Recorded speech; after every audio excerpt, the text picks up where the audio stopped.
So welcome to solve in 1 minute series. ఈ సిరీస్లో మనము ఈ క్వశ్చన్ ఎలా సాల్వ్ చేయాలో చెప్తాను మీకు. చూడండి, a man is moving with the speed of 16 km/h. అంటే ఒక పర్సన్ ఎంత స్పీడ్తో వెళ్తున్నాడు? 16 km/h స్పీడ్తో వెళ్తున్నాడు. ఆఫ్టర్ ఎవ్రీ కిలోమీటర్, ప్రతి కిలోమీటర్ తర్వాత ఏం చేస్తున్నాడు? He rest for 4 minutes. అంటే అర్థమైందంటే, let me write here. 1 kilometre వెళ్ళాక 4 minutes బ్రేక్, అలా 2 కిలోమీటర్ వెళ్తే 8 minutes బ్రేక్, అలా తీసుకున్నాం. How much time will he take to cover a distance of 40 kilometre? So ఈ వేగంతో వెళ్తే, అంటే ఈ వేగంతో వెళ్తున్నాడు, డిస్టెన్స్ 40 కిలోమీటర్స్ కవర్ చేయాలి. సో ఈ 40 కిలోమీటర్స్ కవర్ చేయడంలో ఎంత టైం పడుతుంది? డైరెక్ట్గా మీరు ఏం చెప్పొచ్చు, 40/16 అని అనొచ్చు. కానీ ప్రతి కిలోమీటర్కి ఎంత? 4 minutes రెస్ట్ తీసుకుంటున్నాడు. ఓకేనా? So fine, let's get started. As we know, speed equals to distance by time, standard formula. అవును. సో స్పీడ్ ఎంత? Speed is given 16 km/h. Fine. Distance ఎంత? 40 km/h. Sorry, 40 km, not hour. Distance is always in kilometer or meter. Now, let's substitute. 16 is equals to distance ఎంత? 40/t. So, t is equals to ఎంత అవుతుంది? 40/16. ఓకేనా? So ఇప్పుడు ఇది divide చేస్తే 4 4s 4 10s అంటే 10/4. That is nothing but 2. ఇలా చూడండి, 4 2s 8. అవునా?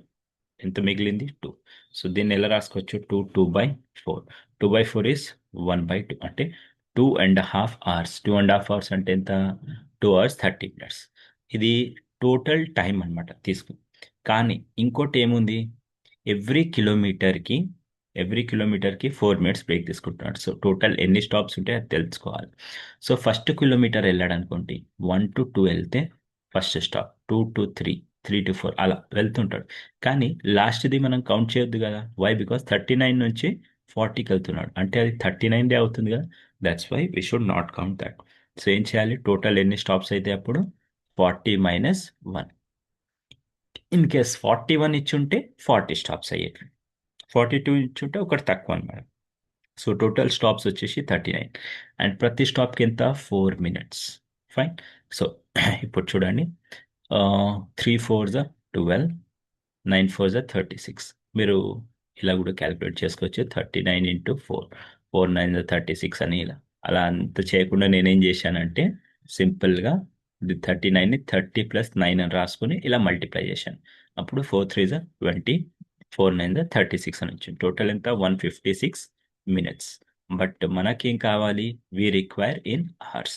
సో 1 hour 56 అంటే ఏమని రాసుకోవచ్చు? 1 hour 20 minutes ప్లస్ 36 అంటే ఇది 2 hours 36 minutes. అవునా? సో ఇది 2 hours 36 minutes ఇది. ప్లస్ ఆల్రెడీ మనకి ఎంత ఉంది? 2.5 hours. So 2.5 hours. అవును. సో ఈ రెండింటిని కౌంట్ చేస్తే ఎంత అవుతుంది?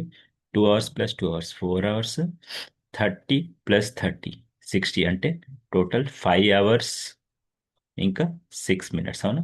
So 5 hours 6 minutes. Okay. So answer వచ్చేసి 5 hours 6 minutes. క్లియర్? ఫస్ట్ ఏం చేశాము? టైం కనుక్కున్నాము. తర్వాత నెంబర్ ఆఫ్ స్టాప్స్ ఎన్ని ఉన్నాయో, ఏంటంటే ప్రతి స్టాప్కి 4 minutes. ప్రతి స్టాప్కి అంటే లైక్ 40 కిలోమీటర్ ఉంటే ప్రతి కిలోమీటర్కి 1 కిలోమీటర్ సారీ, ప్రతి కిలోమీటర్కి 4 minutes ఆగుతున్నాడు కాబట్టి total stops 39. 39 into 4 that is 156 minutes. 156 minutes is nothing but 2 hours 36 minutes. 2 hours 36 minutes plus 2 hour 30 minutes రెండు యాడ్ చేస్తే 5 hours 6 minutes వస్తుంది. అలాగే మీరేం చేయాలంటే ఈ క్వశ్చన్స్ సాల్వ్ చేయాలి. Everything same as it is. Okay. అంతా సేమే. ఇక్కడ 16 రాకుండా 18 వచ్చింది అండ్ టోటల్ డిస్టెన్స్ 54 ఉంది. సో మీరు ఏం చేయాలి? ప్రయత్నం చేయాలి. Try to solve. And if you don't get, feel free to ask me. Fine. This question and next question also. Hope it's clear. So will meet next క్వశ్చన్తో. Will meet with the next question with the new concept. So ఆలోపు ఏం చేయాలి? మీరు చదువుతూ ఉండండి and హ్యాపీగా ఉండండి. Thank you.